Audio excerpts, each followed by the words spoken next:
Let's face it, no matter how much you plan or what kind of maps you build, you are not prepared. Your players will take your plot and set it on fire, or they'll just chase some random goat into the woods. And that, my friends, is why two of the most powerful tools in a GM's kit aren't dice or books, but rather it's improv and imagination. Today, we'll take a look at those skills and why they're your secret weapons behind the screen. Let's dive in. So you thought you had it all figured out. A grand plot, an amazing path for this adventure. The characters would go to a ruined cathedral and face this dark necromancer and retrieve this ancient relic. Easy, right? No. The players and their characters decide that instead they find this cute skeletal cat and they're going to name him and adopt him and retire from the life of adventuring and choosing instead to open a tavern of sorts.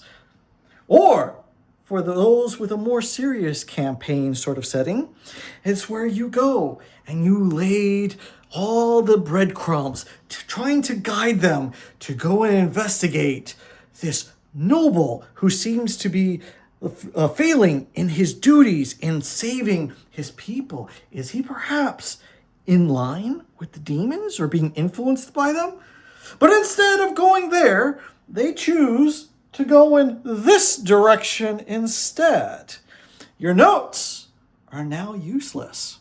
Now for the power of inspiration. Inspiration is what lets you turn those unexpected moments into legendary ones. The key to good improv isn't just simply making up random stuff. It's having stuff that feels consistent with your world and allowing you to say yes to the choices that the players want to make and to build upon it, right? So an example might be where the player might ask, what is this bartender's or what is this blacksmith's name, right? You could simply say, it is Marcy or Luke, and that they used to be an adventurer and that they lost their leg in the recent war, or when they were exploring some ruins and they fought a basilisk, or anything of the sorts, right? So now you've got lore and a potential side quest and even an NPC that they might remember and think about and have further interactions with.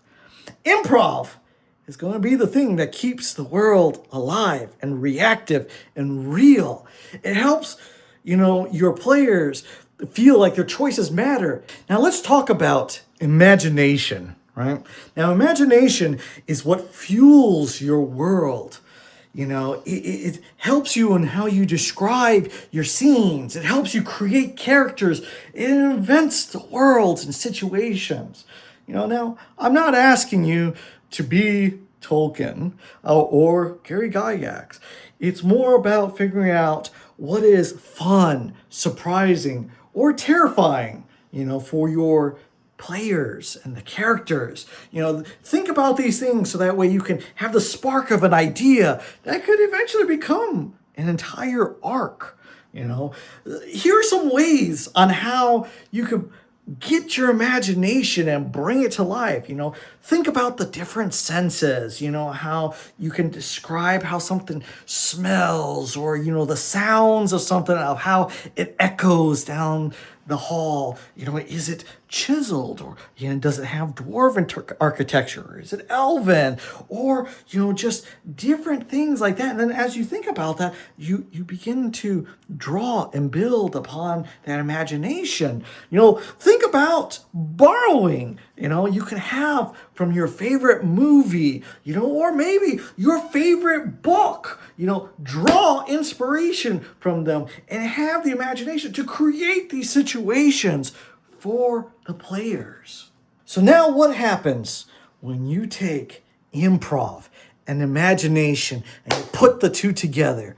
you create magic. I'm not talking about the card game, you know. So you are able to build your world on the fly. You are able to bring life into moments that you didn't even think about. You know, going back to that situation where I prepared the path for them to go and face this noble and do the investigation. Instead, they went down this other path. And because of their interactions, they were able to go and face this other mysterious demon. And even one of them had to situation where they ate his heart.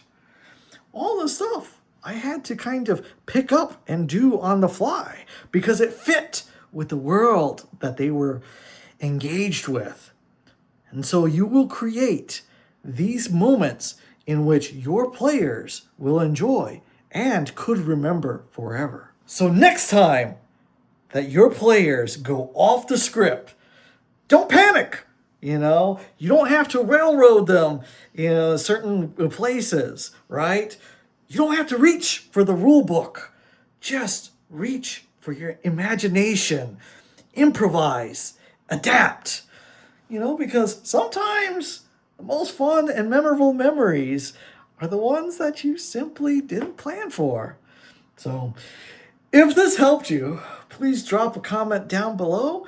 Share with us some of the craziest moments that you had to improv as a GM. I want to hear and read some of your wild stories. So, that's it for today. Thank you for watching.